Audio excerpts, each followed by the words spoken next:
Só, nós vamos aguardar aí uns 2, 3 minutos para, se mais algumas pessoas estão chegando, nós iniciamos.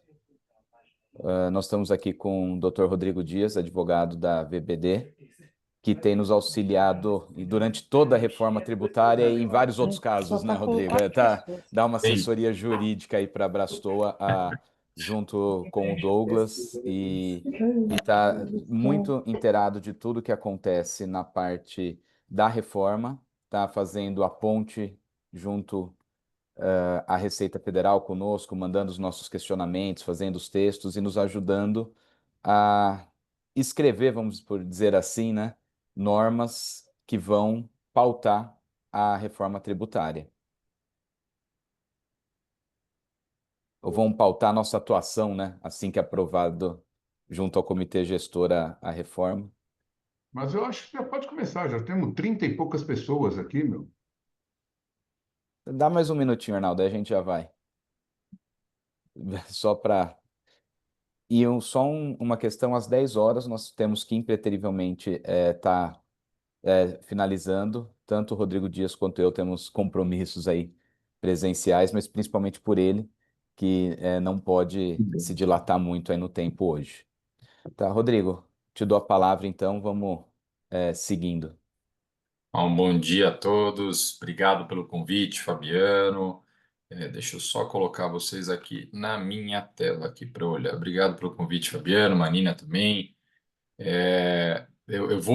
Vocês vão, acho que, como eu estou com a tela aqui ao lado e vendo vocês aqui na minha tela, se tiver algum questionamento, alguma pergunta, alguma coisa, por favor, me interrompam aqui, tá? Mas queria agradecer novamente o convite, dizer que hoje acho que a ideia da nossa, né? Falei um pouquinho com o Fabiano e com a Marina também sobre a ideia desse nosso bate-papo hoje. E acho que o objetivo hoje é que a gente consiga fazer uma contextualização da reforma tributária com vocês. Tenho certeza que muitos já têm acompanhado temas relacionados à reforma tributária, talvez alguns aqui ainda esperando, né, o que vem pela frente, mas fato é que já há necessidade de que todos vocês tenham um conhecimento mais aprofundado sobre a reforma e que esse tema passe a fazer parte do dia a dia das empresas de vocês, especialmente em termos de estruturação de negócios, adaptações que serão necessárias para que vocês tenham aí, estejam preparados para enfrentar a reforma tributária, né? Eu compartilhei aqui com vocês uma apresentação. Eu vou tentar aqui passar por alguns aspectos mais gerais da reforma tributária e depois falar mais especificamente em relação à questão da reforma tributária relacionada a nossas operações de agenciamento de turismo. Quando a gente fala dessa reforma tributária, é importante a gente ter na cabeça o seguinte: especialmente desde pandemia, e mais intensamente aí nos últimos meses, vou colocar, ou nos últimos anos, vocês têm percebido que uma das matérias que não saem de capa de jornal são novidades e temas tributários, né? Então, já existe um movimento reformista que vem desde pandemia, volto a dizer, até um pouquinho antes, talvez tenha começado até com reforma de previdência, né? Ainda no governo Temer, mas um Congresso que tem interesse aí de realmente realizar adaptações importantes no âmbito tributário.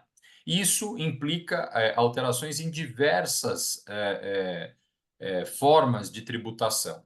E quando a gente fala dessas formas de tributação, né, eu trago essa representação aqui com essa banheira, que é a ideia de trazer aqui para vocês uma ideia de economia circular, né, onde a gente tem aqui essa água que está caindo, representando a renda oferida, essa água que está sendo represada aqui na banheira como renda poupada, e a água que sai pelo ralo, né, como renda consumida e que retorna para o ambiente ali de tratamento de água, vamos colocar dessa forma, e isso é tratado novamente para que isso seja devolvido aos investidores ou aos trabalhadores como novamente dividendos e salários, né, como renda oferida. fechando, portanto, um ciclo econômico perfeito aqui. Um economista olharia para essa figura e falaria assim: Rodrigo, está faltando alguém aqui. Quem que está faltando aqui? O Estado. O Estado cobrando tributo.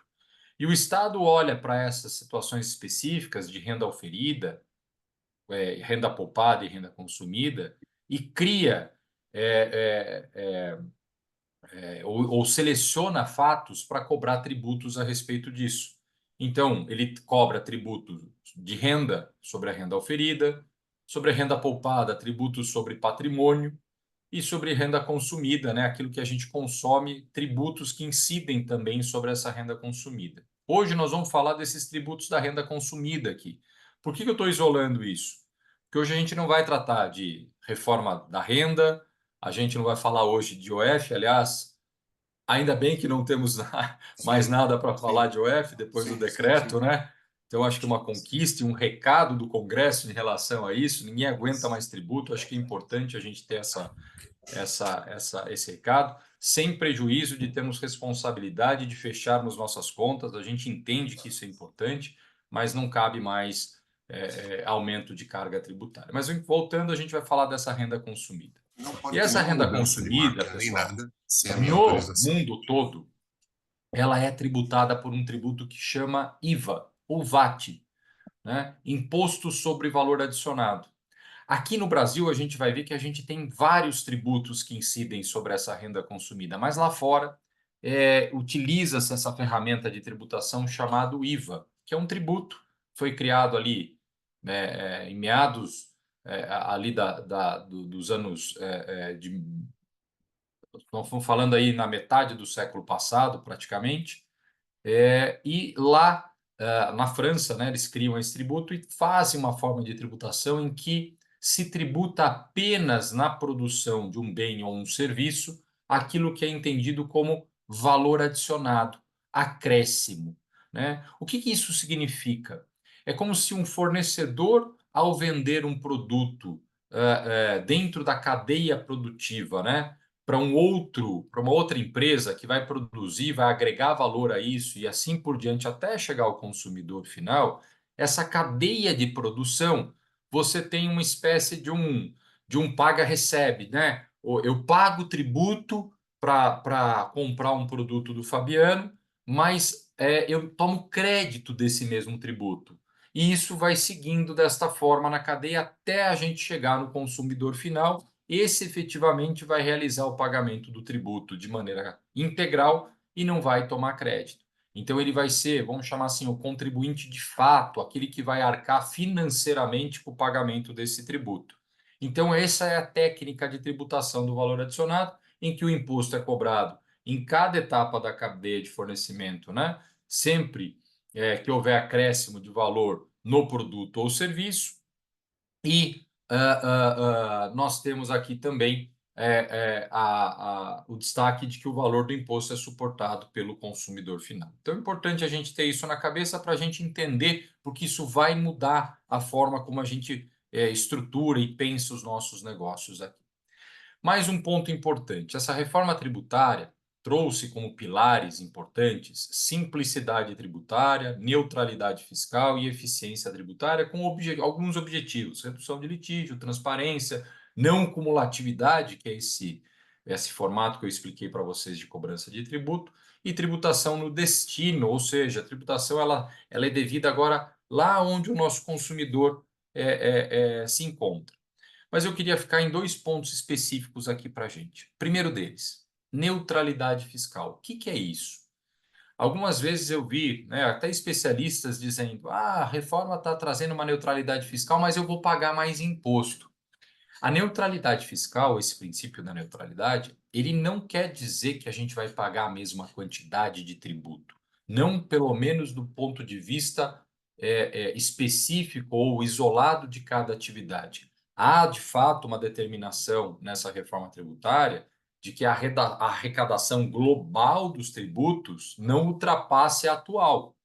Mas pensa o seguinte: se o Fabiano paga hoje 12 e eu pago 8, a ideia dessa reforma, e aqui vem a neutralidade, é que eu pague 10 e o Fabiano 10. O que quer dizer isso? Que o tributo, em princípio, um dos fundamentos dessa reforma é que todos paguem de forma igual quando estiverem na mesma situação. A gente vai ver que algumas atividades necessitam de uma adaptação, a gente vai falar delas. Mas, em princípio, essa neutralidade diz respeito a você realizar um mesmo tipo de atividade da forma A, B, no estado B, no município A ou no município B, e ter uma tributação idêntica. Então, no final do dia, o que isso representa é que nós não teremos mais planejadores fiscais para criar estrutura. Onde que é melhor eu abrir a minha empresa? É melhor eu importar o produto da onde? O que a gente vai fazer em relação a isso do ponto de vista dessa neutralidade fiscal? E aí temos um outro pilar, que é esse pilar da simplicidade tributária. E aqui, especificamente para a gente, isso é uma meia-verdade. Talvez nem uma verdade, nem seja uma meia-verdade. Por quê? Porque hoje a nossa tributação, especialmente para as empresas, né, que estão ali dentro do lucro presumido, elas têm uma simplicidade de tributação bastante clara. Eu tenho uma receita e eu tributo, os meus tributos incidem sobre essa receita que eu declaro para a Receita Federal. Eu não tenho essa questão de débito, crédito, eu não tenho que me preocupar com tributos que vêm do meu fornecedor, eu não tenho que me preocupar com esse valor agregado, eu simplesmente identifico a minha receita e recolho um percentual, né, relacionado à minha receita. Então, nós vamos ver que para a nossa atividade de agenciamento, esse pilar de simplicidade tributária, ele não é tão verdade. Não quer dizer que não haja, em função disso, oportunidades, porque eu trago uma complexidade a mais, a gente vai ver qual é ela, mas, ao mesmo tempo, oportunidades de melhorar ou de ter mais clareza na estruturação e precificação da minha atividade. Vamos entrar agora de cabeça aqui na nossa reforma tributária do consumo para falar do que nós estamos falando aqui, que mudanças são essas. Então, como eu disse para vocês, hoje no Brasil, esses tributos de consumo que incidem aqui no Brasil, eles têm regras específicas, entes que tributam essas operações de maneira específica e muitas vezes diferentes, o que permite aí tanto a famosa, né, guerra fiscal, mas gera uma complexidade gigante. Vocês vão abrir uma operação no município X ou vão prestar um serviço no município X, vocês têm que saber como é que funciona lá, como é que funciona o estado, vocês têm que ficar olhando, vou comprar um produto Y para a minha atividade, da onde é melhor comprar, e tudo isso acaba interferindo na definição das operações e negócios aqui no país. Bom, dito isso, o que a gente tem hoje? Hoje nós temos um tributo chamado ISS, vocês estão acostumados, Imposto sobre Serviços de qualquer natureza, cobrados pelos municípios. Nós temos o ICMS, que não está tão afeito à nossa atividade, talvez ali o pessoal mais relacionado, né, ou ligado a gente mais relacionado a restaurante, hotelaria, tem um pouco de aplicação nessa situação, mas normalmente a gente não está correlacionado a isso. Então, o ICMS é um tributo estadual, aqui tem uma forma de não cumulatividade. E nós temos, no âmbito da União, PIS e COFINS, que a gente está também afeito, no regime cumulativo, no nosso caso, mas também ele existe no regime não cumulativo, né? E o IPI aqui é um tributo que incide sobre produtos industrializados. Então, olhem, né, imagine o seguinte, eu tenho regras de IPI hoje, regras de PIS e COFINS em dois sistemas diferentes, 27 estados com 27 regulamentos de ICMS, 5 mil e tantos municípios, aqueles que cobram ISS, cada um com o seu regulamento de ISS. Tudo isso aqui vai deixar de existir e nós vamos substituir esses tributos por ICMS e ISS, nós vamos ter um tributo chamado IBS, Imposto sobre Bens e Serviços, que vai ser daquele jeito não cumulativo que eu expliquei para vocês. É um IVA no âmbito dos nossos estados e municípios.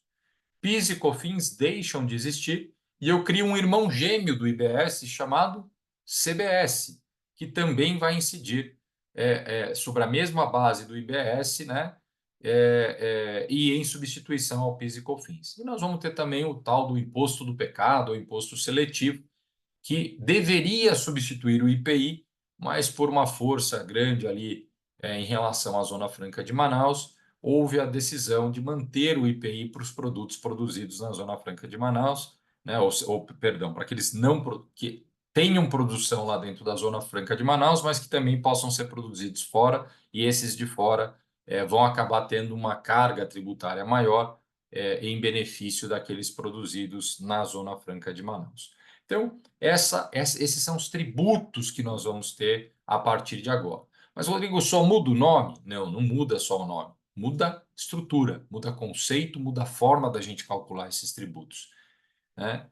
E para a gente entender essa forma e conceito, e também entender se a gente vai pagar mais ou menos, porque acho que essa é a grande pergunta que todos querem saber, né? E aí, vou pagar mais tributo ou vou pagar menos? E muitas vezes eu ouço, né? Ah, quanto você paga hoje de tributo na sua operação? Ah, eu pago 6,73 ou 14,53 lá no lucro presumido, que eu sou prestador de serviço, e pago mais 5% de ISS, portanto, algo próximo de 19,53. Não vou falar do simples aqui, vocês já vão entender por quê, tá? Mas no presumido eu pago algo próximo disso, entre 15% e 20% de tributo. Vou começar a pagar 26,5% mais o imposto de renda, que é 10,88%, dentro desses 14,53. Vou ter um aumento de carga brutal. Vejam, a gente não paga alíquota de tributo. O que a gente paga? A gente paga imposto, a gente paga tributo. E tributo é o resultado da multiplicação de uma alíquota por uma base de cálculo. Portanto, o que eu preciso comparar é o tributo final. Eu preciso entender se a minha base de cálculo ela é igual à anterior e a alíquota é superior. Porque se a minha base de cálculo for menor do que a que eu tenho hoje, talvez a minha tributação seja mais beneficiada, vou colocar dessa forma. Ou mais do que isso, eu preciso entender também a minha formação de custo. Por quê? Porque quando a gente fala de tributação, gente, olha o que a gente normalmente pensa, né? Aquilo que eu disse. Olha, eu sou um prestador de serviço, eu pago, né? Só isolei aqui PIS, COFINS e ISS, tá? Eu pago 8,65 na emissão da minha nota fiscal e eu falo, só paguei, a minha carga tributária hoje é 8,65%. Talvez aqui, inclusive, gente, tenha sido o grande erro, né, de discurso das entidades que representaram os prestadores de serviço. Por quê? Porque a gente não paga só 8,65. O que mais a gente paga de tributo que a gente não enxerga ou a gente não controla hoje? Todos os nossos insumos que nós adquirimos têm tributo também. Então, equipamentos, licenças, telecomunicação. Quando você paga um seguro ou um equipamento, comprou um computador que vocês estão usando agora para fazer esse webinar conosco aqui, tem ICMS lá dentro, tem PIS e COFINS. Então, existe tributo também nos insumos que a gente consome. E hoje a gente não toma crédito, a gente vai passar a tomar crédito. Algumas atividades, e encaixo a nossa aqui nessa situação, não terão tanto crédito. Por quê? Porque a gente está mais baseado em mão de obra, em serviço, né? Esse talvez seja o principal custo para a gente. E aquilo que não tiver nota fiscal, ou seja, folha de salário que está aqui, ó, nós não temos crédito sobre isso. E aqui eu acabo tendo uma distorção entre produção automatizada e produção em cima de mão de obra. Aqui o primeiro ponto de disrupção dessa reforma tributária. Pessoal, essa reforma tributária. Oi, Fabiano. Fazer uma pergunta quando você fala dos funcionários e prestadores de serviço. Então, os funcionários contratados como PJ. Esses emitem nota fiscal, esse tem crédito, tá? O cara que é funcionário CLT com pagamento de contribuição previdenciária, esse não gera crédito. Esse está no conceito de valor adicionado. Tem até uma distorção aqui, depois a gente pode comentar um pouquinho, que é um ponto que eu acredito que a gente vai ter que enfrentar lá no futuro. Mas é importante a gente saber que funcionário CLT não gera crédito. Tudo que você tiver de nota fiscal emitida contra você, sim, esse vai gerar crédito, tá? Então, assim, é importante a gente olhar para isso e entender essa nova formatação, né? Especialmente para que a gente consiga identificar que não é só aqui que a gente vai ter que se preocupar em termos de precificação. Nós vamos ter que olhar também para os nossos fornecedores. O Fabiano deu agora um exemplo. Eu tenho um prestador de serviço que emite uma nota para mim. Vocês vão precisar entender quanto tem de tributo nessa nota fiscal dele hoje, para que vocês possam negociar e precificar isso no futuro, porque senão vocês vão ter um aumento de preço sem perceber. Vou explicar isso agora para vocês. Pensem assim, ó. Olha aqui a situação que eu estou colocando aqui.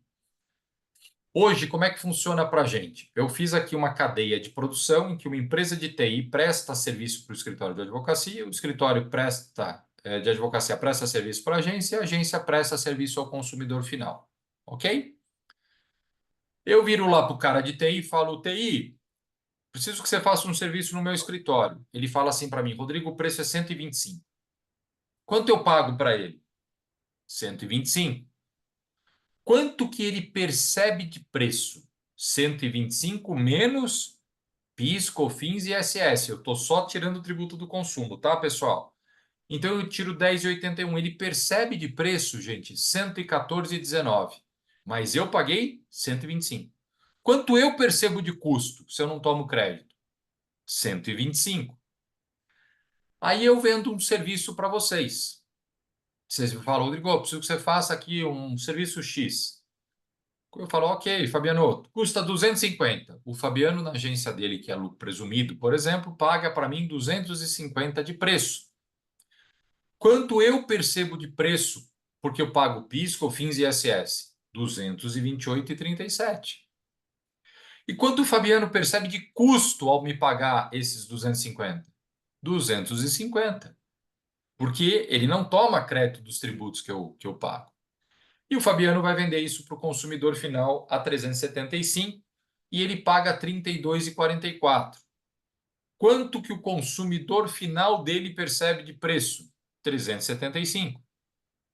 E o Fabiano, de preço? 342,56. Dois pontos importantes aqui para a gente olhar. Vejam que este tributo recolhido na última atividade, que é aquele que vocês, né? Lembra que eu falei, eu pago 8,65. Foi 8,65 sobre 375 que foi pago? Não. Aqui nós tivemos um pagamento de quase 17 alguma coisa por cento, porque eu paguei R$ 64,88 nessa cadeia toda de tributação. E que eu nem enxergo. O Fabiano não enxerga o tributo da empresa de TI.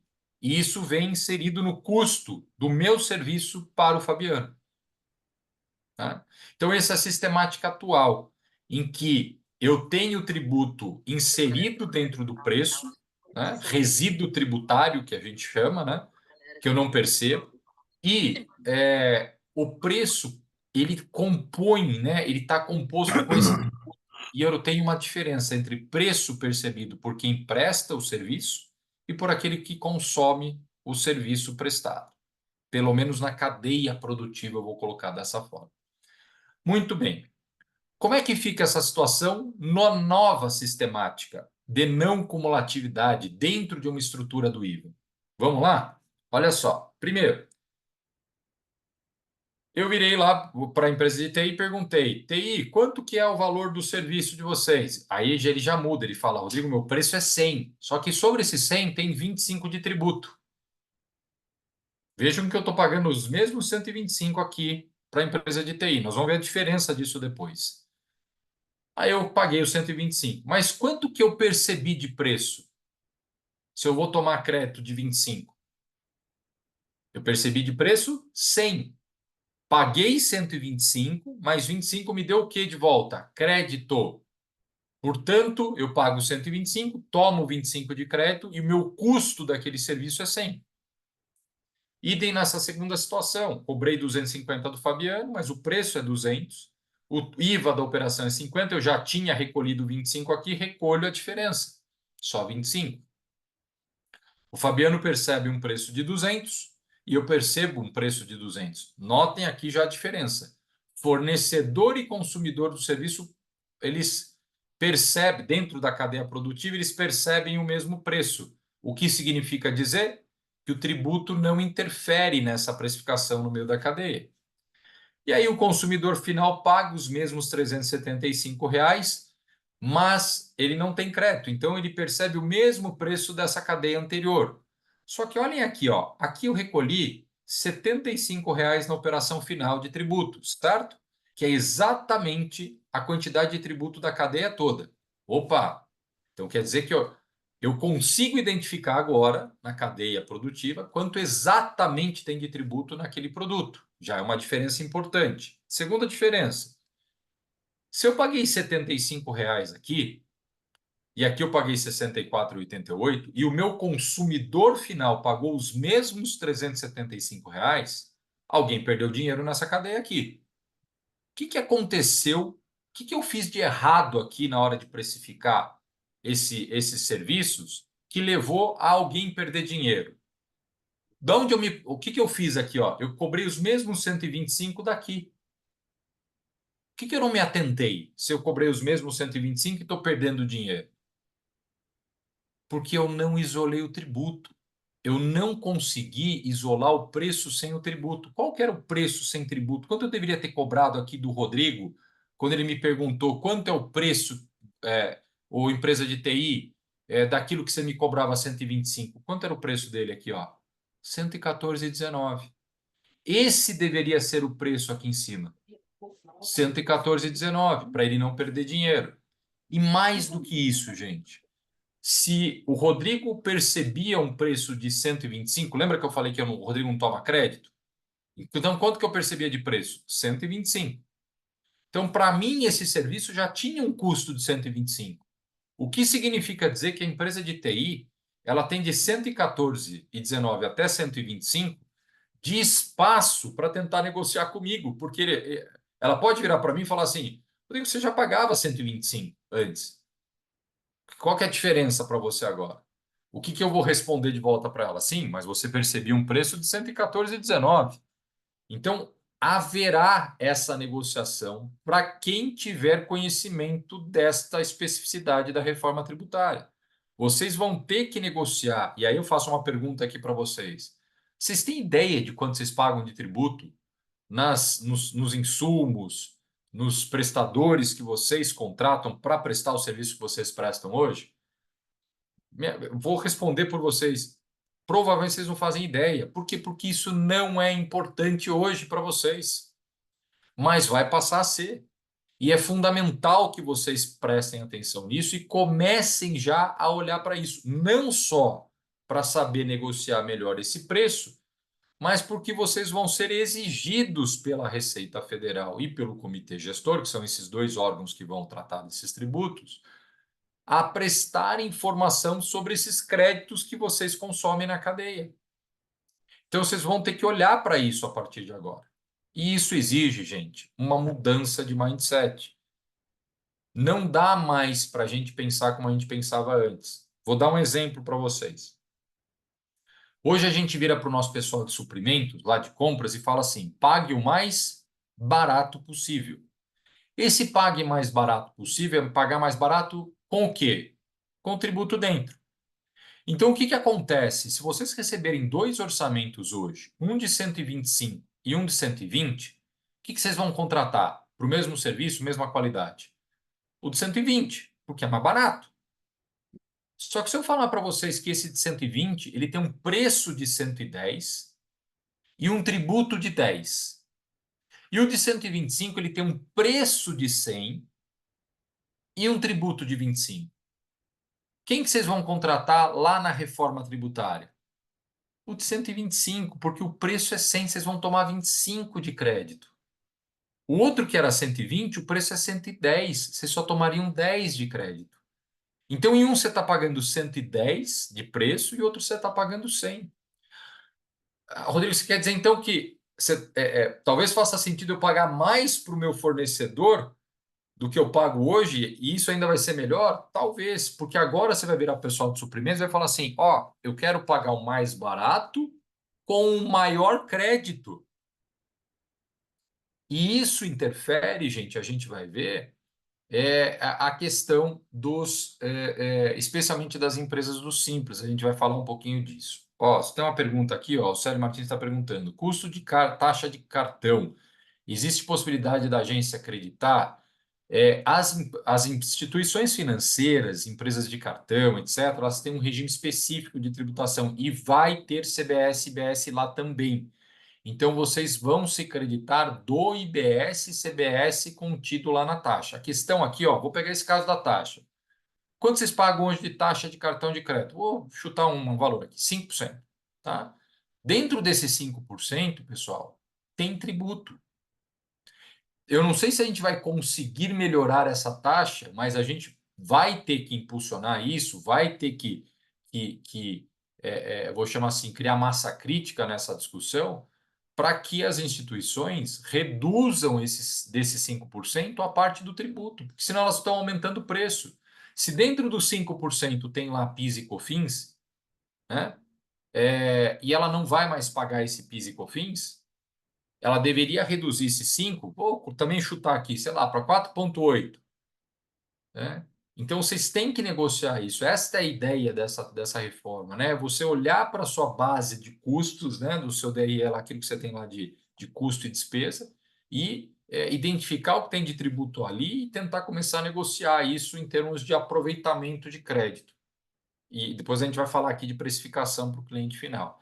Mas, sim, você vai ter crédito e a gente vai de tudo, aliás, já ressalto aqui, negociação feita pelas entidades do setor. A Abraçoa foi fundamental para isso. Vou dar um dado para vocês, não sei se vocês sabem, mas o nosso regime, eu vou falar disso um pouco para frente, ele está atrelado ao regime da hotelaria. Os hotéis, além deles não gerarem crédito para frente, né?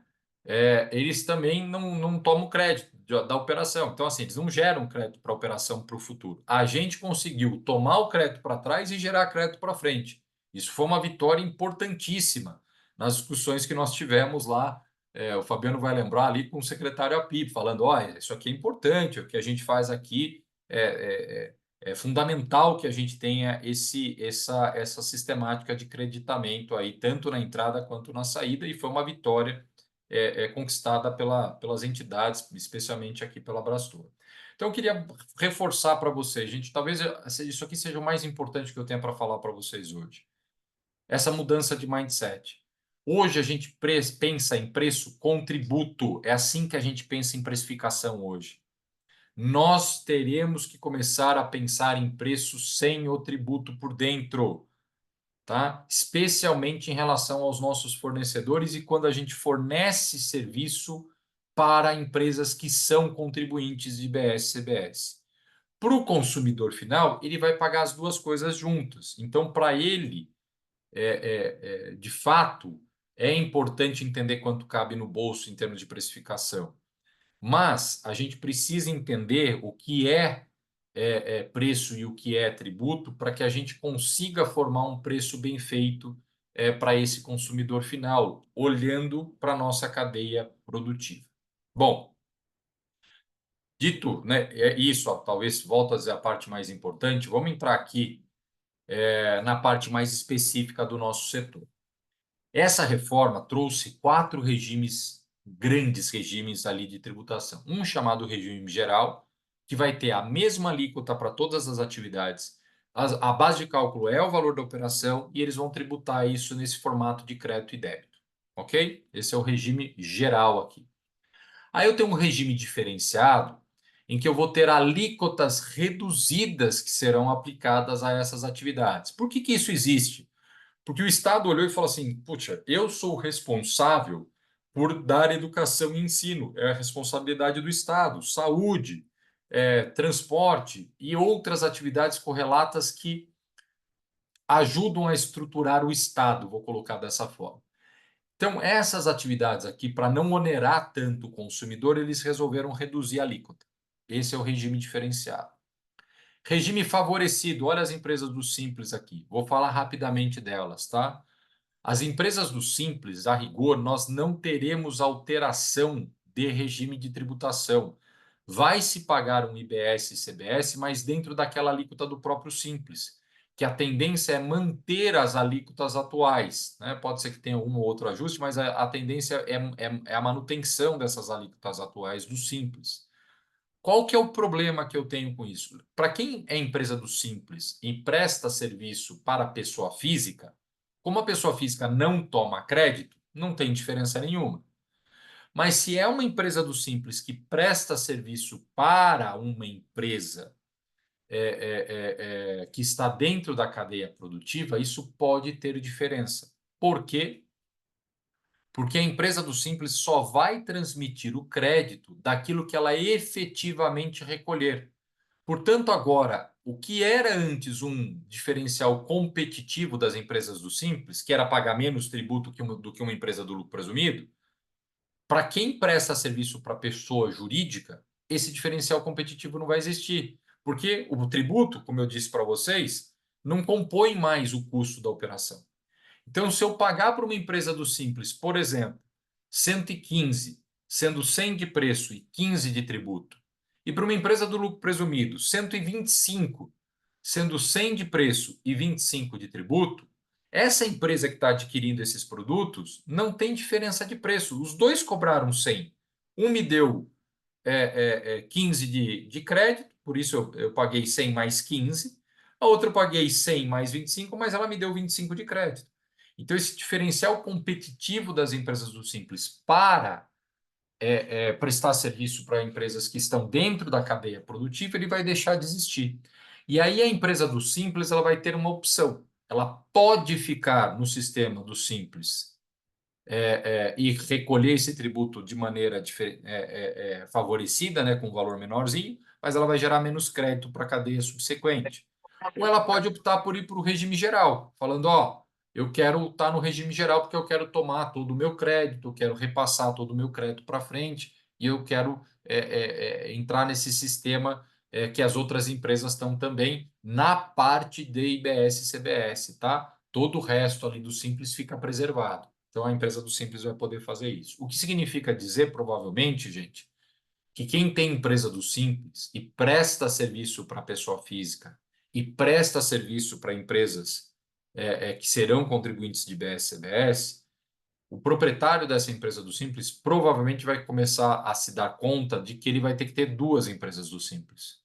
Uma optante do regime específico do Simples sem qualquer tipo de alteração e uma que vai entrar nesse regime de creditamento e crédito e débito do regime geral de BS e CBS, para que ele possa, né, ter o melhor das opções nas duas situações aí. Então, é um ponto importante para a gente saber. Bom, além desse regime favorecido, nós temos também o regime específico que é aplicado a algumas atividades, dentre elas a atividade de serviços turísticos, aqui em geral. Estou aqui colocando hotelaria, restaurantes, agência de turismo, parques de diversões. Então, a gente tem aqui um regime específico para essas atividades. Vamos falar só da nossa ramo aqui, do agenciamento, né, das agências de turismo. Por que um regime específico para agência de turismo? É porque a gente é legal? É porque a gente emprega? É porque a gente ajuda? Eu vou falar aqui de bilhete aéreo também, Arnaldo. Também tem um tratamento específico, mas ele é diferente do nosso, tá? Ele vai ter lá uma tributação de aéreo regional e não regional, e aí você tem ali uma tributação específica deles também, mas não é a mesma que a nossa, tá? Mas, enfim, por que a gente precisa disso? Não é porque a gente tem, a gente conseguiu convencer, né? Às vezes eu ouço isso, o lobby das empresas de turismo conseguiu fazer isso. Não é isso. Tecnicamente, esse IVA, que é esse Imposto sobre Valor Agregado, ele não se encaixa perfeitamente na nossa operação. Ele é uma ferramenta de tributação que ele não é totalmente adequado para essa nossa operação de agenciamento de turismo. E por que isso? Porque o agenciamento de turismo ele tem tais especificidades, por exemplo, quem que é o nosso concorrente? não é só atividade nacional, eu tenho atividade internacional. Então, definir uma alíquota que seja muito diferente do que é praticado nos outros países pode interferir na nossa atividade interna aqui no país. Eu posso não contratar a agência do Fabiano porque a agência da Argentina, o tributo é muito mais barato, ele me oferece um preço ao consumidor final muito mais barato.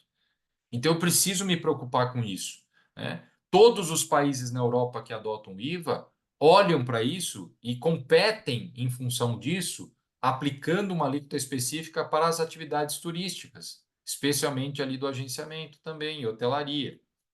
Bom, para além disso, a nossa atividade, eu não posso falar que tudo que eu recebo do viajante é valor da operação minha. Por quê? O que eu faço? Eu sou um intermediador.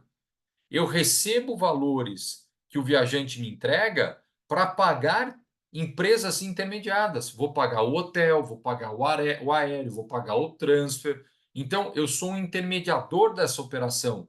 Nem tudo aquilo que eu recebo neste valor do viajante é receita ou valor de operação que eu tenho que tributar na minha operação.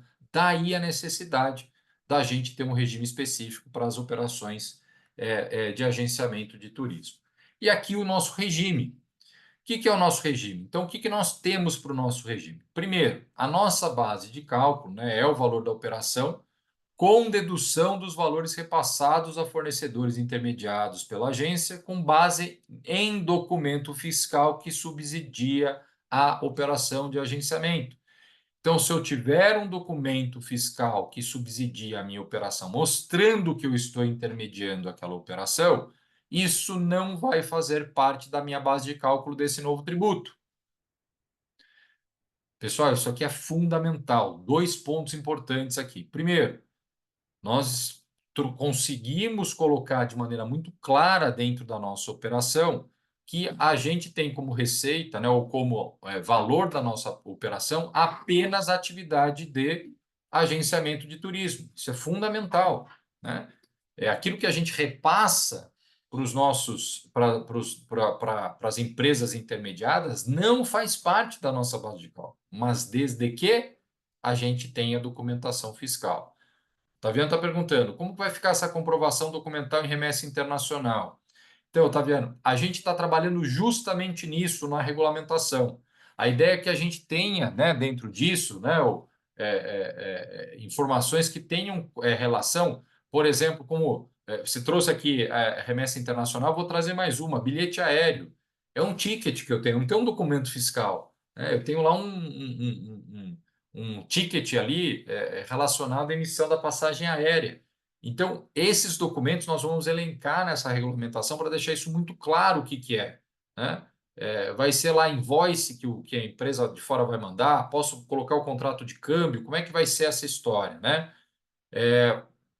Aí a outra pergunta que está vendo aqui, né? A redução de 40 vai partir do 28 ou 26,5? Célio, não temos ainda, tá? Essa questão da alíquota definida. Há uma previsão na lei complementar de que ela vai ser de no máximo 26,5. Mas para ela ser de no máximo 26,5, pode ser que eu tenha que mexer nesses redutores de todas essas operações também, né? Então, vamos supor aqui que ela fique lá no 28, trabalhe entre 26,5, 28, 29, alguma coisa nessa linha. Esse redutor deve ficar em torno desse número, lembrando que essa alíquota com essa base reduzida, né, com esse 40% aí de redução, ele vai ser aplicado só sobre esse valor, que é o valor efetivo de receita da agência, tá? Então, uma outra pergunta aqui sobre split payment, vou falar dele mais para frente, tá? Eu já explico para vocês e isso vai interferir bastante aqui na nossa atividade. Nosso fato gerador. A definição, a gente não tem um fato gerador geral, mas como a gente está ligado à parte de viagem e prestação de serviço, né? Tendência da interpretação que está lá no dispositivo, inclusive a gente tentou colocar um dispositivo específico para a gente nisso na lei complementar, mas a gente acabou caindo na regra geral, é que a ocorrência seja apenas no término do serviço nosso, do nosso agenciamento. Entendo eu, para a gente no início da viagem, portanto, né? para o hotel quando o cara sai do hotel, que efetivamente você tem o término do fornecimento do serviço, e há uma determinação no artigo 10 lá da Lei Complementar 214 que qualquer pagamento antecipado também antecipa, de certa forma, ali a cobrança desse tributo, mas de maneira antecipada, tá? Então, nós vamos ter que lidar com essa situação de pagamento antecipado, quando que efetivamente o tributo é devido, e com isso que foi colocado aqui no nosso chat sobre o split payment, eu vou falar um pouquinho disso. A alíquota nossa, mesmo aplicada aos serviços de hotelaria e parques, que é essa com redutor de 40%, também um baita de um avanço, de uma vitória do nosso setor, porque nós tínhamos uma regra que era impossível de entender. A gente estava junto com o setor de hotelaria e lá tinha um cálculo que acho que nem a NASA ia conseguir fazer o cálculo lá que eles estavam colocando no dispositivo. E a gente conseguiu simplificar isso com a ajuda e um trabalho muito bem feito, tanto das entidades, mas tenho aqui que colocar também da equipe do senador Eduardo Braga, que foi fundamental na simplificação aqui desses dispositivos que foram aprovados. Então, a gente tem a mesma alíquota aqui das empresas de hotelaria e parques de diversão. E nós vamos poder apropriar crédito nas aquisições e também vamos repassar crédito para os nossos adquirentes, né, quando eles forem contribuintes de BS e CBS, tá? Vejam,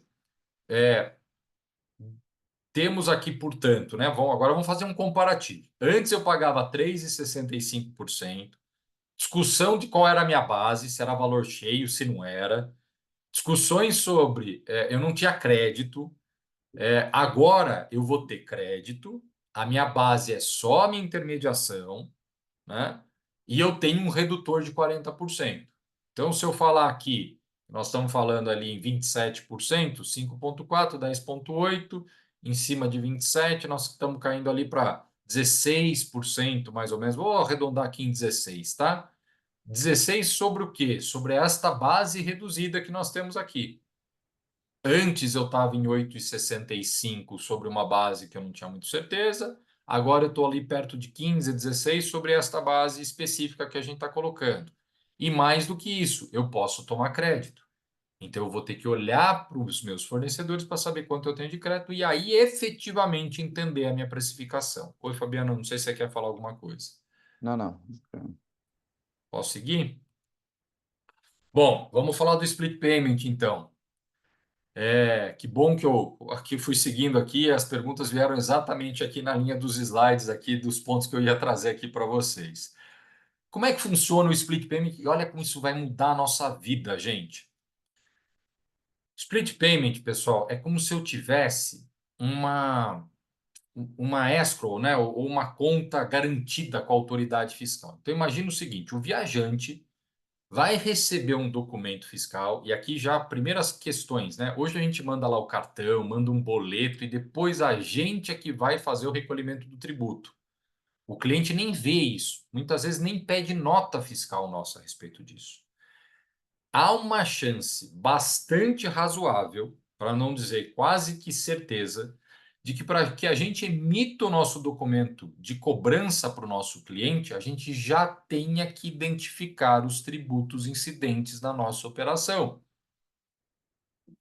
Então, o nosso cliente que vai pagar o nosso boleto tem que já receber um documento em que tenha a informação dos tributos incidentes nessa operação. Já a primeira mudança grande aqui para a nossa atividade. E aí, quando o nosso cliente, o nosso viajante, pagar esse documento que tem as informações do tributo, o que vai acontecer com esse pagamento? Vamos pegar aquele exemplo lá do 125. Ele pagou 125, caiu 125 no banco. O banco vai acessar o sistema da Receita Federal e do Comitê Gestor e vai ver o seguinte: olha, esse pagamento aqui que a agência do Rodrigo emitiu para o viajante X tem um preço de 100 e 25 de tributo. Então, o banco vai entregar na minha conta 100 e vai entregar na conta do fisco 25. Esta conta do fisco 25 é uma conta minha. Eu tenho um saldo lá. E aí o fisco vai olhar, o Rodrigo é devedor de tributo ou o Rodrigo é credor de tributo aqui dentro desse crédito débito?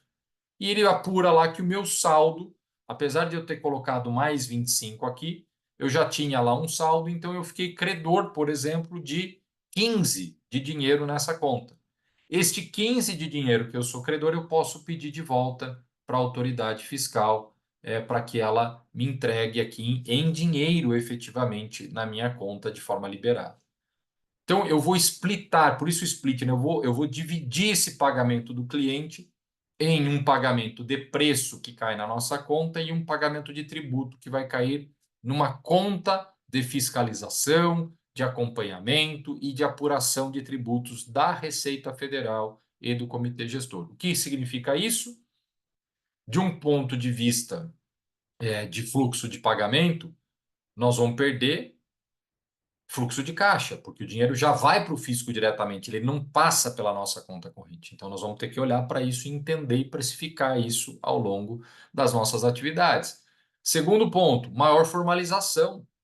Nós vamos ter tem que ter formalização a respeito disso, né? E não vai ter conversa, a gente precisa disso, dessa formalização.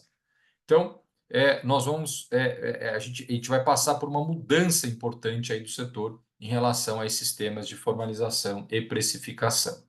Então, ó, o que eu disse, né? Como eu disse para vocês, eu vou ter uma necessidade de planejamento financeiro, como eu vou ter retenção do tributo, isso vai acontecer, nós vamos precisar olhar para isso. Importância, né, da gente fazer a gestão financeira, especialmente em termos de capital de giro, porque hoje eu tenho esse giro de recursos que caem na minha conta para depois eu recolher tanto o nosso tributo quanto das empresas intermediadas. Pensem que a gente tem esse dinheiro da empresa intermediada na nossa mão hoje e que lá dentro tem também tributo dessa empresa intermediada e a gente faz a gestão desse dinheiro e talvez a gente não tenha mais a gestão desse dinheiro, mas eu vou ter que olhar para isso também em termos de compensação ali dentro do split payment para saber como é que nós vamos fazer essa brincadeira. Deixa eu ver, tem uma pergunta, Emanuel, aqui. Recebemos... Peraí, deixa eu só olhar aqui, peraí. Então, não teremos mais que recolher imposto, já vai direto para a Receita. Tá vendo? Em tese, o split payment vai fazer isso sim, tá? Existem situações que talvez a gente tenha que fazer o recolhimento do tributo, sim. Especialmente quando a gente presta um serviço e a gente ainda não recebeu do cliente o dinheiro, porque aí o fato gerador pode já ter acontecido. Eu tenho que pagar o tributo para depois receber o dinheiro do cliente. Aí o split payment não vai se aplicar, né? Porque você já recolheu o tributo, o fisco vai olhar, vai entrar lá na conta, vai ter o split, mas ele vai bater na tua conta, vai falar, opa, Taviano já recolheu o tributo, e aí ele vai liberar o tributo inteiro para você, tá? Então posso ter essas duas situações. Manuel perguntando, recebemos 125 do cliente, porém 80% é repasse e 20% intermediação. Como é que fica o split? Manuel, essa é a grande pergunta. A gente está estruturando isso e pensando como que nós vamos fazer essas questões, porque assim, ó, aqui, e eu vou colocar aqui uma super observação, um super disclaimer para vocês. Nós ainda estamos estruturando e pensando como fazer isso, olhando como é que é o funcionamento disso em outros países, olhando para a atividade de vocês. O Fabiano acho que está coordenando esse tema também aí com as associadas para olhar um pouco do fluxo de vocês, tá? Para a gente entender melhor isso. Mas vamos lá. O que é o problema disso? Ou quando a gente receber do nosso viajante esse valor, se eu receber o valor inteiro, a nossa intermediação e mais os valores intermediados nessa operação, o que acontece com isso? Nós teremos que ou já ter o tributo separado efetivamente, né, no destaque desse documento fiscal, não só o nosso, como também das empresas intermediadas, né? Ou se eu não tiver aí a informação de toda a tributação dessas empresas intermediadas, criar um sistema em que eu não vou receber o valor desse tributo de maneira imediata, mas no momento, eventualmente, que eu for repassar esses valores lá, esse tributo vai ter que ser recolhido. Mas volto a dizer, a gente ainda está olhando para como a gente vai fazer isso para não termos nenhum impacto muito importante em relação às agências de duas ordens. Primeiro, no fluxo de caixa de vocês, e segundo, na responsabilidade sobre o recolhimento desse tributo, que não é de vocês, né? É do prestador efetivo lá, que é o hotel, é a empresa aérea, etc. Então, nós vamos ter que estruturar isso de uma maneira que faça sentido e cumpra com esses dois requisitos e objetivos que eu acabei de colocar para vocês. Oi, Fabiano. Rodrigo, só complementando, na reunião que nós tivemos semana passada, fiscal, nós pedimos para os operadores que conseguissem nos mandar o fluxo financeiro deles, principalmente na parte de tributo, de como eles recebem, como pagam, qual que é a ordem, o Ok. momento do pagamento e tudo, para nós consolidarmos, justamente porque nós vamos consolidar aqui, levar esse estudo para a Receita, porque com a regulamentação que nós estamos dando os inputs para eles, né, Rodrigo? A gente não está, eles não nos deixam falar, o ideal seria assim, mas nós estamos Exato. dando o input de como funciona hoje, como nós vemos que seria o ideal o funcionamento no futuro. Então, ainda está tudo muito incerto e essas informações que vocês puderem nos repassar, inclusive também semana que vem, que é um outro aviso, que nós temos aquele almoço, amanhã de conversas e almoço dia 3, nós queremos trazer todas essas dúvidas, todos esses inputs, todas essas informações e vamos coletar ali tudo isso justamente para a gente consolidar e poder fazer esse estudo jurídico e levar para a Receita, falar, olha, nós temos todas essas dificuldades aqui, como que vamos regular isso? Nós recomendamos assim, assim, assado, temos a equipe toda ali do Rodrigo que está dando esse auxílio para transformar essa necessidade em texto de lei, né, para a gente poder apresentar. Então, muitas das coisas que nós estamos falando aqui ainda não estão devidamente legisladas, vamos colocar assim, e precisamos do apoio de todos vocês. E, Fabiano, só para lembrar isso que o Fabiano colocou, a gente já está nessa jornada com o pessoal da Receita, já tivemos uma reunião interna, né, para a gente tratar a respeito disso, e as entidades encaminharam para a Receita Federal já alguns pontos já nesta linha de preocupação, exatamente esses que vocês levantaram aqui, foram encaminhados para a Receita Federal. Ela abriu uma espécie de uma consulta pública em que as entidades já apresentaram esses pontos de preocupação, e agora a nossa ideia é, com esse trabalho que o Fabiano está colocando, né, a gente organizar esses temas todos e apresentar de uma maneira, vou chamar, mais específica, com mais dados ali para a Receita, identificando os fluxos e os problemas, né, e sugestões nesse sentido. Bom, o que eu queria trazer aqui, então, né, para a gente ir aqui para o encerramento e aqui tentar deixar pelo menos uns 5 minutos aí para a gente bater um papo.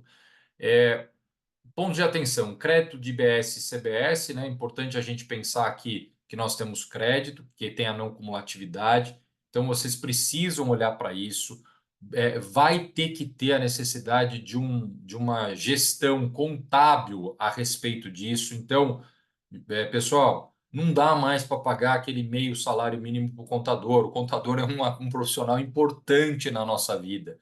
Valorizem o contador que vocês têm, conversem mais com ele, tenham ele mais próximo de vocês, porque ele vai ser uma peça importante no dia a dia da empresa de vocês para fazer isso corretamente. Quem não tiver uma equipe bem estruturada para isso pode ter problema no futuro. Então, olhem para isso com atenção, tá? Lembrar que a gente vai ter um sistema de transição. A partir de 26, a gente tem aqui uma alíquota teste que, pelo que a gente está ouvindo do pessoal da Receita, eles não vão cobrar nada, mas talvez eles exijam da gente a entrega de obrigações acessórias. Então, a gente tem que estar preparado. Pergunto, nos nossos sistemas de contabilidade, de ERP, estão preparados para isso? Nós já temos que começar a olhar para isso. Os nossos contratos já estão preparados para isso? Nós temos que olhar para isso. A partir de 2027, gente, não tem mais PIS e COFINS. Já é CBS por fora. E aí eu já vou colocar, olha como isso interfere na nossa operação. Como é que vocês vão oferecer os serviços de vocês? Porque hoje vocês põem lá no site de vocês, viagem para Cancún, sei lá, R$ 1.000. O que está lá dentro? Tributo. Como é que vocês vão oferecer isso agora? Viagem para Cancún, R$ 1.000 com o tributo, R$ 1.000 mais tributo. Vocês vão ter que começar a olhar para isso. Tem uma necessidade de reestruturação de negócio, não é só para o contador, é para toda a operação de vocês, é para o contrato, é para aquilo que vocês estão entregando para o cliente, é para como vocês vão se comunicar com o cliente de vocês, né? Então, Sim, fundamental a gente olhar para isso, tá? Rodrigo, só repassar aquilo que você trouxe ali atrás que eu demorei para entender. A hora que nós cobrarmos esses R$ 1.000 de Cancún do cliente, a gente vai ter que falar CBS aqui dentro é 3. Se vai ser um split payment direto pro governo ou não, é outro problema. Ou vai ser 1.000 mais 3, mas ele já vai precisar saber antes do pagamento. É Então, isso o aí. trabalho que nós vamos ter de cadastro de todos os nossos fornecedores para saber o quanto que a gente vai estar de imposto vai ser muito importante e a gente já tem que lidar com isso nos sistemas até 2027. É isso mesmo, Fabiano. Então, nós temos um trabalho grande aí de reestruturação de sistema, forma de oferecer, contrato, como eu coloquei e como o Fabiano reforçou. Não tem mais tributo por dentro, gente. Tributo é por fora e o consumidor final precisa saber de quanto tem de tributo nisso. Não só ele, mas provavelmente quando a gente emitir um documento de cobrança, que hoje é o boleto, o cartão, isso vai ter que estar separado e identificado para o cliente final, tá? Bom, só rapidamente, né? Falando ainda sobre sistema de apuração e split payment, isso aqui é uma tela de uma apresentação da Receita Federal, em que você, ó, vejam, a gente vai cadastrar o nosso ERP agora, ele não vai mais trabalhar sozinho para depois a gente falar lá com o contador só no final do mês para ele emitir a guia, para a gente fazer o pagamento, e depois só lá no final do ano, no fechamento, lá para entregar a nossa declaração de imposto de renda. Não.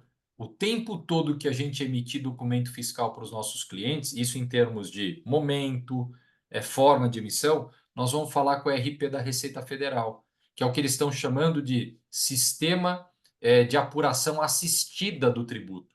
Então a gente vai entregar a nossa nota fiscal lá dentro, vai gerar um número interno, esse número interno vai apurar o IBS e CBS, isso volta para o nosso sistema, eu coloco isso dentro do meu documento de cobrança, vai para o banco faz o split payment, e aí eu vou olhar a minha conta corrente como se fosse, pessoal, uma conta de banco mesmo. Eu vou ter que conciliar essa conta de IBS e CBS que eu vou ter que ter com a Receita Federal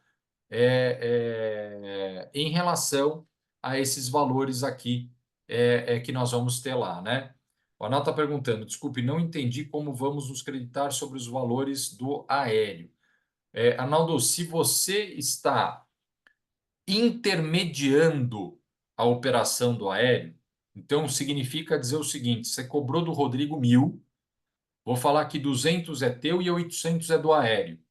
O 800 do aéreo não vai fazer parte da base de cálculo sua, tá? E você não vai tomar crédito do aéreo, porque quem está tomando o serviço do aéreo é o Rodrigo. Então você retira o aéreo, o Rodrigo vai pagar o tributo. Então vai ser assim, ó, pensa o seguinte: imagina que eu tenho esse 1.000, 200 do Arnaldo, e tenho, além desse 1.000, vamos falar que eu estou pagando aqui mais 100 de tributo. Então, para o Arnaldo, eu vou pagar 200 de preço e 20 de tributo.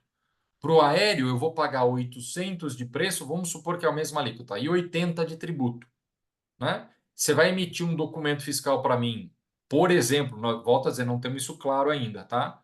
De 1.100, sendo 1.000 de preço e 100 de tributo, 100 já vai para o governo, dizendo que 20 é IBS-CBS da empresa do Arnaldo e 80 é IBS-CBS do aéreo. Você vai receber o 1.000 livre de tributo, vamos chamar dessa forma, pego os 200 que são seus e os outros 800 você vai repassar para o aéreo de acordo com o contrato que você fez lá com o aéreo. Mas já vai estar tributado. O aéreo já vai receber isso de forma tributada. Isso é uma forma que a gente que pode ser aplicada aqui pensando no split payment já no D0. Então não tem crédito. Por quê? Porque tudo que não compõe base de cálculo não gera crédito. Para gerar crédito, precisa compor base de cálculo. Talvez essa seja uma regra importante para a gente ter na cabeça, ok? E, Rodrigo, acho que é importante, e o aéreo, assim como os hotéis, o crédito dele não vai poder ser recuperado por empresas, eles não É isso mesmo. repassam. É Então, isso se aí. ele comprar um aéreo que custa 1.000 ou um hotel que custa 1.000, a, a qualquer empresa, ela não vai se creditar de nada dessa cadeia. Agora, se eles comprarem esses mesmos 1.000 através de nós, que Pega um 800 a gente pedaço. pagou neto para o hotel com o imposto dele e 200 é nosso, sobre os nossos 200 eles vão ter um crédito. Então, na Perfeito. teoria, com essa mudança que nós conseguimos, nós vamos ter uma vantagem competitiva frente à compra direta com o fornecedor final. Então, para Perfeito, nós, esse ganho foi muito, muito importante ali quando nós conseguimos perfeito, emplacar. perfeito. O Gustavo está perguntando se cancelar qualquer cancelamento de operação, Gustavo, gera um crédito sobre o valor da operação para a empresa. Leia-se, e isso é um drama, por isso que também contratualmente a gente vai ter que trazer essa informação. Se eu, por exemplo, nesse caso que eu falei que eu paguei o 1.100 aqui na compra, cancelei a operação, vocês vão ter que me devolver os 1.100 junto com o tributo. Isso gera, daí a importância dessa história do creditamento que a gente está dizendo. Por quê? Porque isso gera um crédito de 20, né, para vocês e gera um crédito de 80 para a empresa aérea. Daí a import... Por isso que a gente está estruturando. Aliás, a pergunta do Gustavo é muito importante para aquilo, Fabiano, que a gente está discutindo da forma do split payment do que a gente está colocando. O que a gente está sugerindo, inclusive, aqui? Que a gente só tem o destaque do tributo e o recolhimento daquilo que é do agenciamento. Em relação aos serviços intermediados, a gente não vai cobrar de maneira imediata, vamos colocar dessa forma, os tributos do cliente. Essa é uma sugestão que a gente tem trabalhado, não sei se é ela que vai ficar. Por quê? Justamente por isso, porque se eu tiver que devolver para o cliente final um cancelamento, eu não tenho como bater na empresa aérea lá e falar o seguinte, viu? Me dá aqui o dinheiro de volta do crédito que foi recolhido. Ou nós vamos ter que colocar no regulamento que, numa situação como essa de cancelamento, o crédito não vai para a empresa aérea, e sim para a empresa de agenciamento, para que ela tenha o recurso suficiente para fazer a devolução, né? Então, nós vamos ter que olhar isso com bastante calma aí, e é o que exatamente a gente está trabalhando e tem a ver com os fluxos que o Fabiano colocou. Ô, Rodrigo, Então, posso fazer uma oi, pois não. pergunta? Posso Lógico. falar? Eu estava verificando um pouquinho, né? Como na nova lei do turismo, se existe algum país, por exemplo, que vai se assemelhar um pouco a essa nova política. Me Uhum. parece, das pesquisas que eu estou fazendo, e que talvez os sites de apresentação até vão nos ajudar a ter um modelo, me parece, é claro que eu preciso me aprofundar, mas me parece que o modelo que o Brasil vai utilizar é muito parecido com o da França, né? É, Sim, que talvez, até para a gente ter uma ideia, como é que esse pessoal apresenta o produto para o cliente final, né? Talvez seja interessante a gente se aprofundar um pouco nisso, porque, na verdade, nada se cria e tudo se copia. é isso aí. Então, eu acho, por exemplo, que talvez a gente se aprofundar em que país o modelo será mais parecido com esse, talvez até nos ajude a ver como é que nós vamos apresentar tudo isso ao cliente final e já ter uma ideia de como acontece. É só uma ideia, tá bom? Você tem toda a razão, e a gente está muito parecido com os países da OCDE. A nossa inspiração é uma inspiração Canadá, Índia, que tem esse IVA dual, mas especialmente em estruturas de compra e especialmente para a nossa atividade europeia. Assim, a gente foi buscar, inclusive, para ter o nosso regime específico, a gente foi buscar ali as orientações de diretrizes da comunidade europeia, né, da União Europeia, e a gente trouxe isso para cá. É. Isso se assemelha, portanto, aí aos países europeus na forma de aplicação. Só tem um problema. Lá eles não têm o split payment Uhum, e a gente vai ter. é Então verdade. a nossa adaptação, a gente tem uma jabuticabinha aqui em cima disso que é o split payment, que gera um sistema muito seguro de arrecadação, né? É uma tecnologia que vai revolucionar a forma, inclusive outros países estão começando até a conversar com o Brasil para entender como que nós estamos fazendo isso, né? Nós vamos exportar talvez essa tecnologia aí, mas fato é que nós temos esse tempero que não é um tempero pequeno, é uma pimenta bastante acentuada aí no nosso prato, que é o É split verdade. payment, e a gente vai ter que se adaptar com ele por conta E, disso, tá? e dividir um pouco com todos aqui, quer dizer, quando eu fiz a pesquisa, eu falo assim que hoje a gente tem algumas ferramentas que mudaram a vida da gente. O IA é uma delas, né? Sem dúvida. Então, se você colocar como é que vai ser o modelo dentro do IA, o IA vai te responder algumas coisas para que você comece a ter uma visão, pelo menos, da onde você tem que olhar para você ter ideias, né? para a gente não estar. Antigamente a gente ficava muito mais perdido, né? Nesse Sim. momento. Mas eu acho que hoje a gente tem muito mais informação para ajudar a gente, né? Temos muita informação, ela é divulgada, tem ferramenta, tem que tomar um cuidado. Eu uso bastante, tá, Micael, ferramenta de inteligência no nosso escritório, mas a gente tem um código ou uma premissa lá. Primeiro a gente entende, a gente estrutura, depois a gente joga para o IA depurar. O IA Legal. nosso dá acabamento, vou colocar dessa forma, Muito porque bom, muito ainda, bom. ainda essa ferramenta traz aí algumas informações um pouco desencontradas Verdade. aí, mesmo as mais tecnológicas, então a gente tem que tomar um cuidado com ela também. Mas Rodrigo, é ótimo você ter trazido isso, porque ela pode nos ajudar, inclusive, a melhorar. Quando vocês tiverem essas estruturas de fluxo desenhado, por exemplo, a IA pode nos ajudar a otimizar isso, a fazer um desenho melhor daquilo que pode ser que a gente não entenda. Então, ela realmente aí é um catalisador muito importante para a gente. Legal. Pessoal, indo aqui para o encerramento, né, só para trazer para vocês de desafio que a gente tem, que a gente vai ter desafio de complexidade, como vocês podem olhar. Então, nós vamos precisar pensar aqui em adaptação inicial, sistema de gestão. A gente ainda depende de regulamentação, né? Não tem ainda regulamento da Lei Complementar 214, ainda tem um PL ligado a essa reforma, que é o 108, que deve ser votado aí nas próximas semanas. Durante o período de 2026 a 33, nós vamos ter que conviver com dois sistemas. Então, vocês vão ter que, não adianta só ir para o outro sistema, nós vamos ter que precificar, porque vai ter ISS ainda durante a nossa transição. Então, como é que nós vamos trabalhar com essa parte durante essa transição ali do período de 26 a 33? Então, nós vamos ter que olhar para isso com bastante atenção e ter uma imprevisibilidade de mercado, porque a gente não sabe como os preços vão se comportar. Olha a dificuldade que nós vamos ter de precificar aqui a nossa atividade. Isso vai acontecer com todos os setores. Então, nós vamos passar por isso juntos. Não vai ser fácil, mas quem tiver com mais informação, mais preparado, vai passar de um jeito melhor, né? Do que aquele que não tiver preparado. E eu vou dizer para vocês, especialmente no nosso setor, dois pontos importantes. Um, formalização.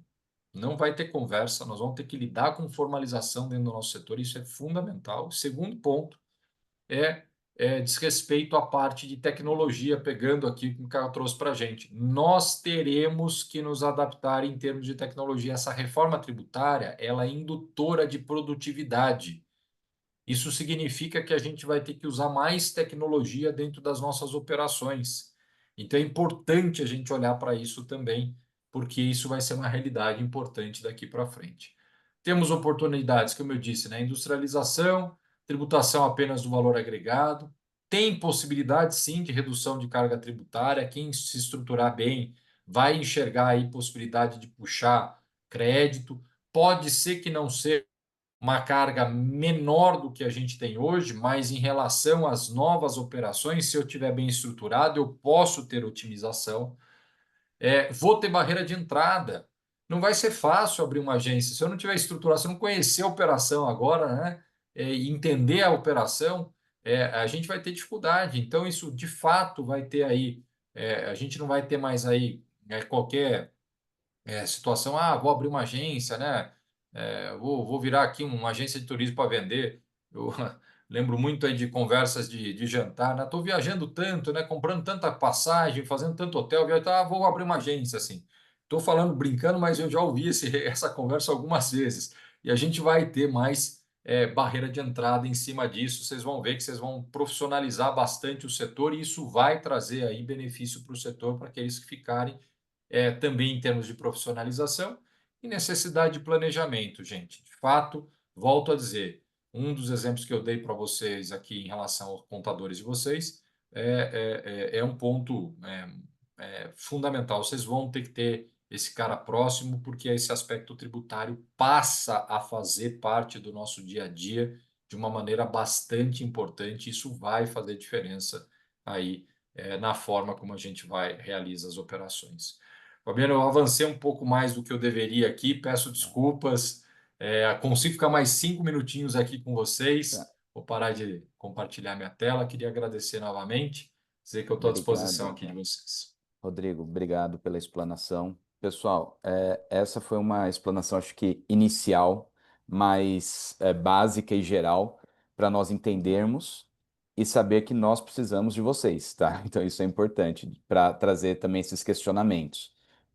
Vai ser muito importante nós estarmos nos reunindo, como nós fizemos semana passada, a cada mês pelo menos, para termos as atualizações, para tirarmos dúvidas.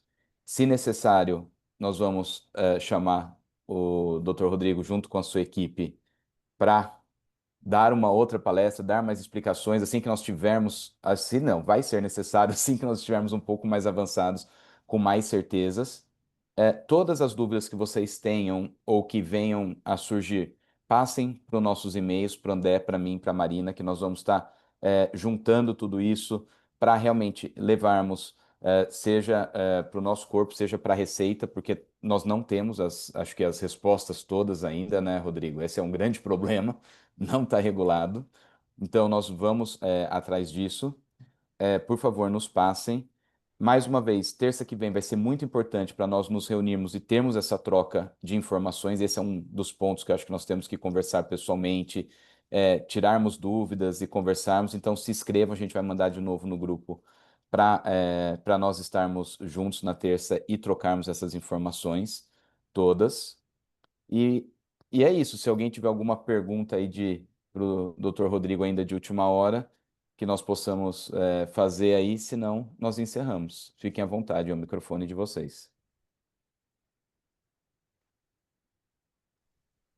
Posso fazer uma pergunta? Pode. É o seguinte, Falou.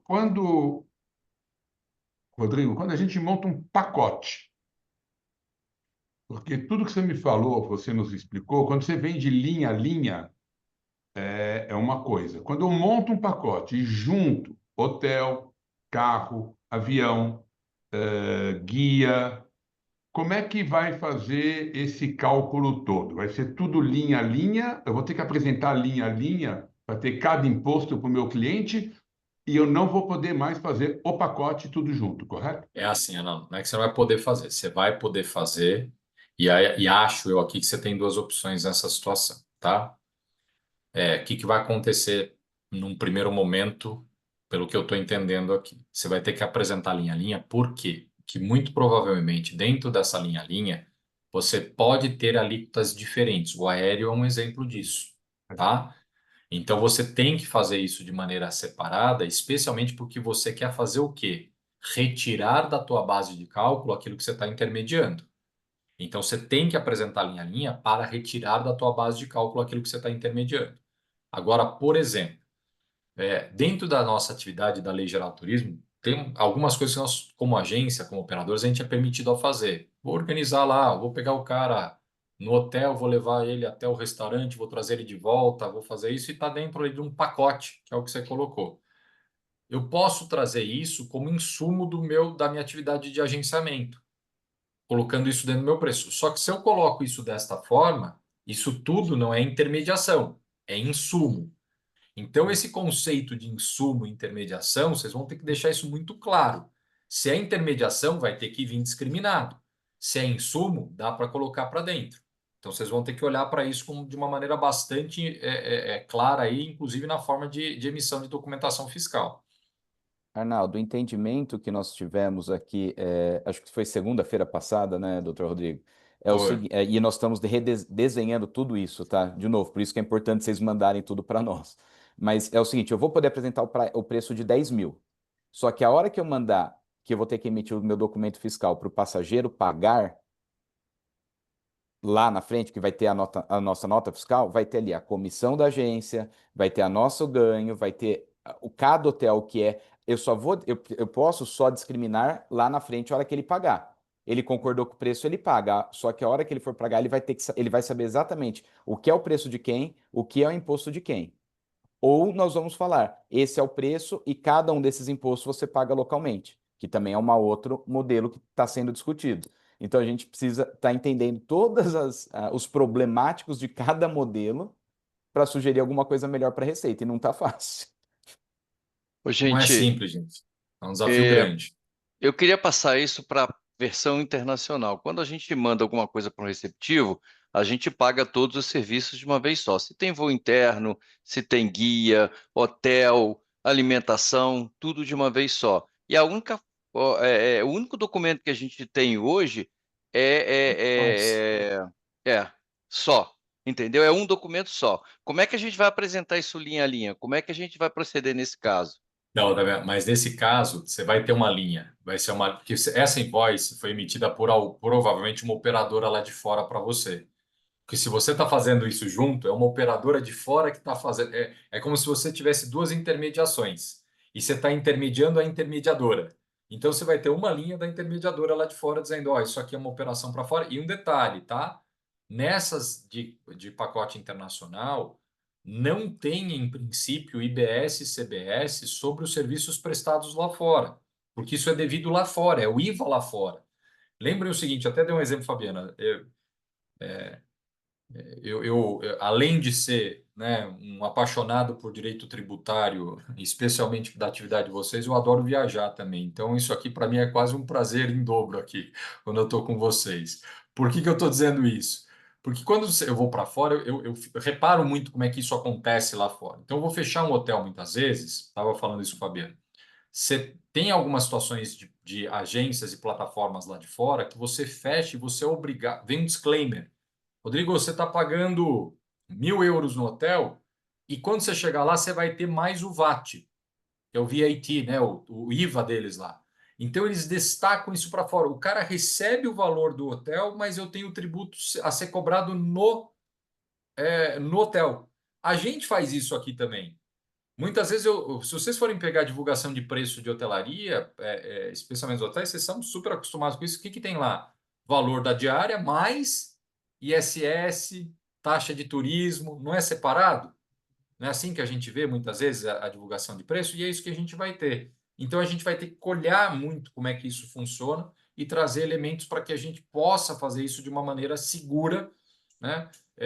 Pensem assim, talvez eu traga complexidade, mas se eu conseguir montar uma estrutura que eu use o sistema que eles estão chamando de sistema assistido de apuração de tributo, eu vou trazer segurança jurídica, porque eu vou informar a Receita os dados, ela vai calcular o tributo para mim, eu vou entregar isso para o cliente vai fazer o pagamento, já vai o tributo para o fisco e o resto vem para mim.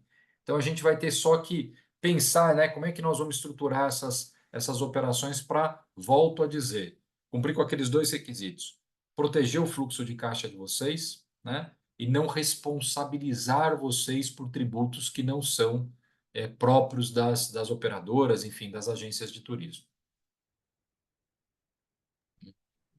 Eu acho que é isso por enquanto. Agradeço aí a todos pela presença. Agradeço, doutor Rodrigo, pela explanação aí excelente. E as dúvidas vão surgir, pessoal. Eu acho que a todo momento. Então, o que nós pudermos auxiliar, por favor, contem com a Abrastoa. E em breve teremos outros encontros para discutirmos mais sobre esse tema que vai ser muito importante. Tá certo? Obrigado aí. Obrigado, gente. Para Obrigado, todos. Fabiano. Obrigado. Estou à Obrigado, disposição bom aqui. Boa dia, um semana abraço a para todos todos. aí. Boa semana pra Obrigado, todo um mundo. abraço, Bom fim galera. de semana, aliás, né? Tchau. Até logo. Abraço, Tchau, tchau. tchau, tchau. Obrigado, gente. Parabéns aí, Brastoa. Um abraço. Obrigado, Tassiano. Parabéns, Danilos, Fabiano. obrigado.